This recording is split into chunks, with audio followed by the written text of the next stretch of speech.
प्रिय विद्यार्थियों, वेलकम। आज हम एक नए टॉपिक के साथ फिर से उपस्थित हैं। टॉपिक का नाम है काल।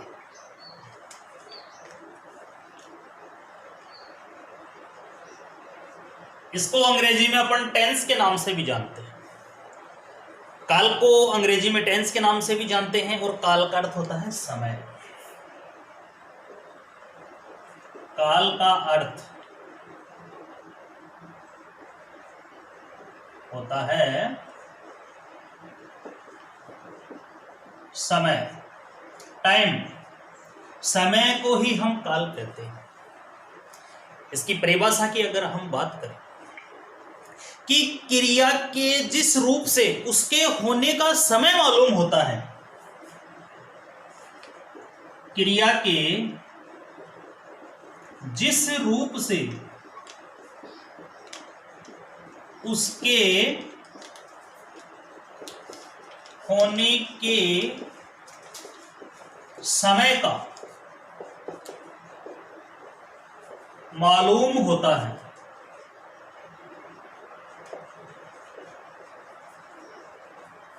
उसे काल कहते हैं। परिभाषा में हमने क्या देखा कि क्रिया के जिस रूप से उसके होने के समय का मालूम होता है उसे हम काल कहते हैं। काल के इस रूप से क्रिया की पूर्णता अपूर्णता के साथ ही संपन्न होने के समय का भी बोध होता है। अब हम बात करते हैं काल के प्रकार की। काल की परिभाषा हमने देख ली, अब हम बात करते हैं काल के प्रकार।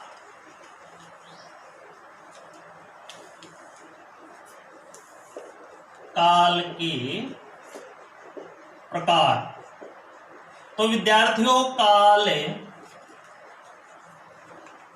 के 3 प्रकार हैं।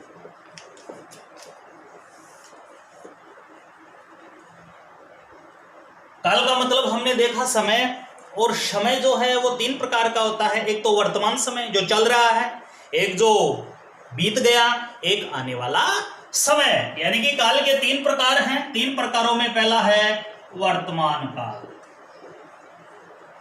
वर्तमान काल। दूसरा है भूतकाल और तीसरा है भविष्यत काल। तो काल के प्रकार देखें। काल 3 प्रकार का है। वर्तमान काल, वर्तमान का मतलब प्रेजेंट टेंस, वर्तमान में जो चल रहा है। भूतकाल, पास्ट टेंस, जो बीत गया। और भविष्यत काल, फ्यूचर टेंस, आने वाला समय। तो हमने देखा काल का अर्थ देखा। काल का अर्थ होता है समय। 3 प्रकार के काल होते हैं, वर्तमान काल, भूतकाल और भविष्यत काल।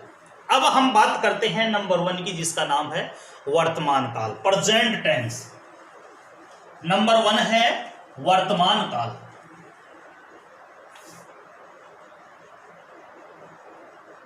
वर्तमान काल। वर्तमान काल की परिभाषा देखते हैं कि क्रिया का वह रूप जिससे कार्य का वर्तमान समय में होना पाया जाए। दोबारा से देखते हैं, क्रिया का वह रूप जिससे कार्य का, इसमें हमने क्या देखा कि क्रिया का वह रूप जिससे कार्य का वर्तमान समय में होना पाया जाए। कार्य का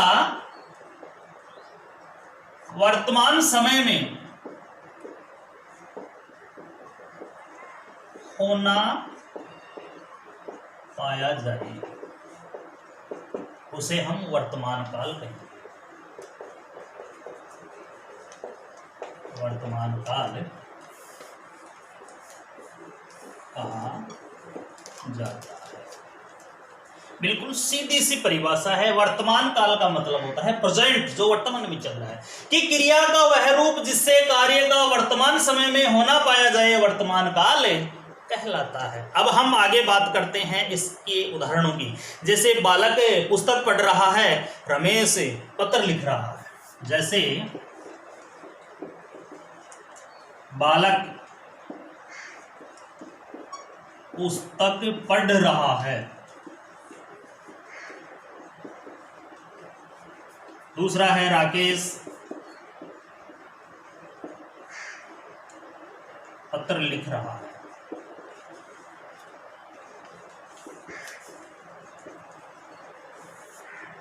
ये दोनों के दोनों जो एग्जाम्पल हैं वर्तमान काल के। अब हम आगे बात करते हैं,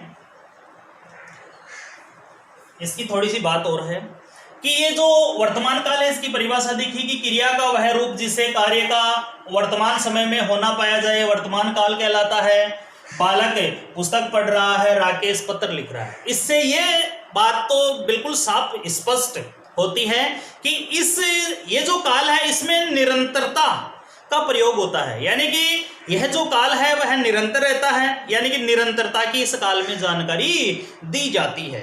अब वर्तमान काल जो है, प्रेजेंट टेंस जो है, उसके भी कुछ भेद होते हैं। तो वर्तमान काल जो है उसके 5 भेद होते हैं, वो देखते हैं। वर्तमान काल के भेद। वर्तमान काल के भेद। तो वर्तमान काल जो है विद्यार्थियों, ये 5 प्रकार का होता है। वर्तमान काल के भेद यानी कि वर्तमान काल जो है उसके 5 भेद होते हैं।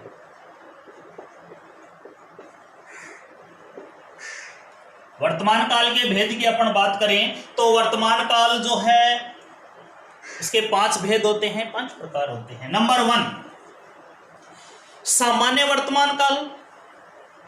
नंबर 1 है सामान्य वर्तमान काल। नंबर 2 की अपन बात करें कि अपूर्ण वर्तमान काल। अपूर्ण वर्तमान काल। नंबर 3 है संदिग्ध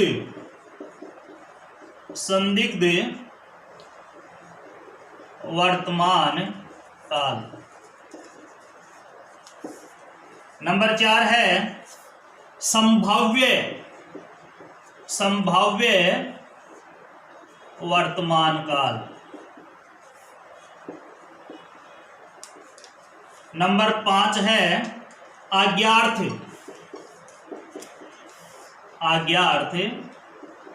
वर्तमान।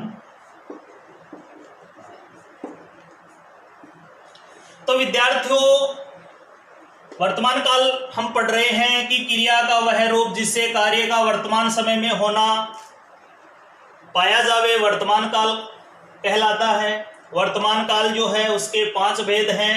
सामान्य वर्तमान काल, अपूर्ण वर्तमान काल, संदिग्ध वर्तमान काल, संभाव्य वर्तमान काल और 5वां है अज्ञार्थ वर्तमान काल। तो हम नंबर 1 की बात करते हैं, सामान्य वर्तमान काल। नंबर 1 पढ़ते हैं हम सामान्य वर्तमान काल। तो पहला है सामान्य वर्तमान काल। सामान्य वर्तमान काल। सामान्य वर्तमान काल की जो परिभाषा है उसमें हम देखेंगे कि क्रिया के जिस रूप से कार्य का वर्तमान समय में होना पाया जाए। यही बात है कि क्रिया का वह रूप जिससे कार्य का वर्तमान समय में होना पाया जाए। लेकिन इसमें आगे हम देखेंगे किंतु किसी निश्चित समय का बोध न हो। इसमें किसी निश्चित समय का बोध नहीं होता है।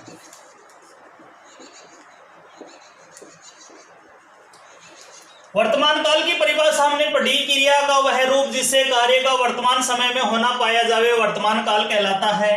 नंबर 1 है, इसके 5 भेद हैं। 5 भेद में नंबर 1 है सामान्य वर्तमान काल। इसकी हमने परिभाषा क्या देखी, वही बात है कि क्रिया का वह रूप जिससे कार्य का वर्तमान समय में होना पाया जावे परंतु किसी निश्चित समय का बोध नहीं होता है, सामान्य वर्तमान काल कहलाता है। जैसे एग्जाम्पल देखें, सुरेश खाना खाता है। जैसे देखें, सुरेश खाना खाता है। खाता है क्या? ये एक क्रिया है। सुरेश खाना खाता है, इसमें खाता क्या है? ये क्रिया है।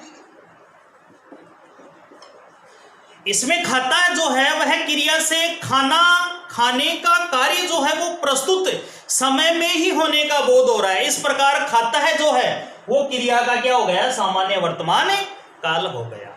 इसी प्रकार दूसरा एग्जाम्पल देखें कि राम घर आता है, सुनीता लेख लिखती है। जैसे दूसरा है राम घर आता है,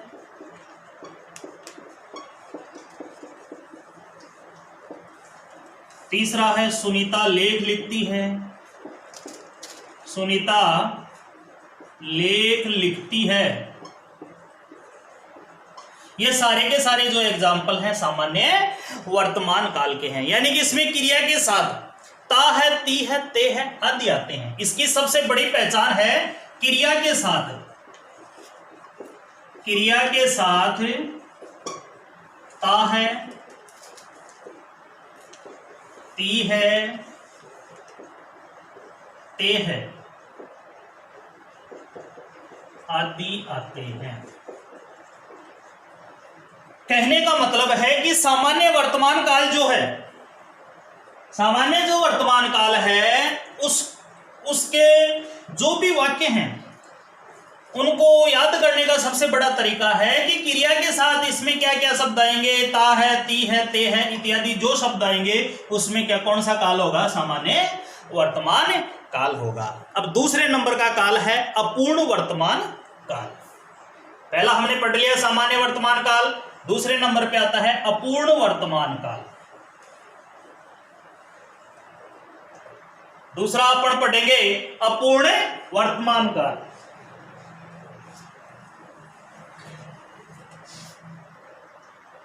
सेकंड नंबर आता है अपूर्ण वर्तमान काल। अपूर्ण का मतलब होता है जो पूर्ण नहीं है, अधूरा है, यानी कि क्रिया के जिस रूप से उसके व्यापार के वर्तमान समय में अपूर्ण रहने का बोध होता है। अभी हमने देखा कि अपूर्ण का मतलब होता है जो पूर्ण नहीं है, कि क्रिया के जिस रूप से उसके व्यापार के वर्तमान समय में अपूर्ण रहने का जो बोध होता है उसमें हम अपूर्ण वर्तमान काल उसको कहेंगे। इसमें क्रिया के चलते रहने का बोध होता है, यानी कि इसमें क्रिया जो होती है उसकी रेगुलरिटी होती है, निरंतरता होती है। इसमें धातु के साथ रहा है, रही है, रहे हैं आदि आते हैं। धातु के साथ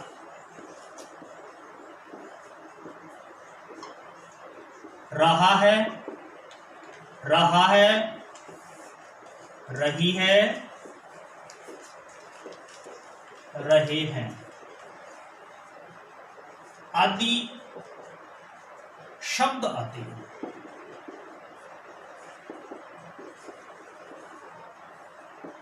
इसमें सबसे बड़ी जो पहचान है अपूर्ण वर्तमान काल की कि धातु के साथ रहा है, रही है, रहे हैं आदि शब्द आएंगे। जैसे नंबर 1 है, जैसे एग्जाम्पल में देखें सुरेंद्र खेल रहा है, सुरेंद्र खेल रहा है। दूसरा एग्जाम्पल अपन देखें कि पहला देखा सुरेंद्र खेल रहा है, दूसरा देखें लता गीत गा रही है। लता गीत गा रही है,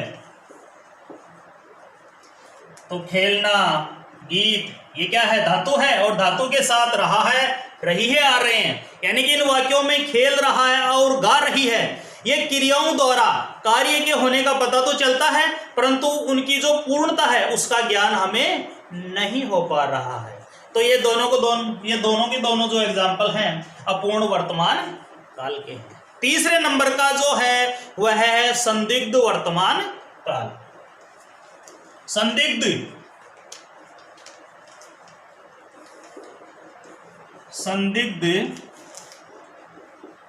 वर्तमान काल। तीसरे नंबर का हमने देखा कि संदिग्ध वर्तमान काल। संदिग्ध का मतलब होता है, संदिग्ध जो होता है कि क्रिया के जिस रूप से उसके व्यापार का वर्तमान समय में होने पर संदेह होता है, वहां संदिग्ध वर्तमान काल होता है। संदिग्ध का मतलब होता है संदेह होना या शक होना। इसका एग्जाम्पल हम अपन देखेंगे। परिभाषा हमने क्या देखी इसकी, कि क्रिया के जिस रूप से उसके व्यापार का वर्तमान समय में होने पर संदेश होता है या संदेह होता है, वहां संदिग्ध वर्तमान काल होता है। एग्जाम्पल में देखेंगे, श्रेष्ठ पाठ पढ़ रहा होगा। एग्जाम्पल में देखें, जैसे श्रेष्ठ पाठ पढ़ रहा होगा, तो इसमें हमने क्या देखा कि इस वाक्य में हमने देखा पढ़ रहा होगा, ये क्या है, क्रिया है। पढ़ रहा होगा क्या है, क्रिया है। तो इस वाक्य में पढ़ रहा होगा जो क्रिया है, क्रिया से पाठ पढ़ने के व्यापार के होने पर हमें क्या हो रहा है, संदेह का बोध हो रहा है। अतः पढ़ रहा होगा क्रिया में संदेह वर्तमान काल है। इसमें क्रिया के साथ ता, ती, ते, रहा, रही, रहे के साथ होगा, होगी, होंगे आदि का प्रयोग किया जाता है। दूसरा एग्जाम्पल अपन देखें, जैसे सोहन घर आता होगा, लता लेख लिखती होगी। सोहन घर आता होगा, लता लेख लिखती होगी। सीधी सी बात है, इसमें होगा, होगी या होंगे ऐसे जो लास्ट में जो शब्द आए हैं उसमें संदिग्ध वर्तमान काल होगा। तो विद्यार्थियों, आज हमने वर्तमान काल के 3 पॉइंट पढ़ लिए। वर्तमान काल जो है उसके 5 भेद हैं, 3 भेद तक हमने पढ़ लिए संदिग्ध वर्तमान काल तक। अगले वीडियो में अगले भेद के साथ आगे के जो भी बचे खुचे जो भी पॉइंट हैं उनके साथ हम फिर से उपस्थित होंगे। तब तक के लिए धन्यवाद।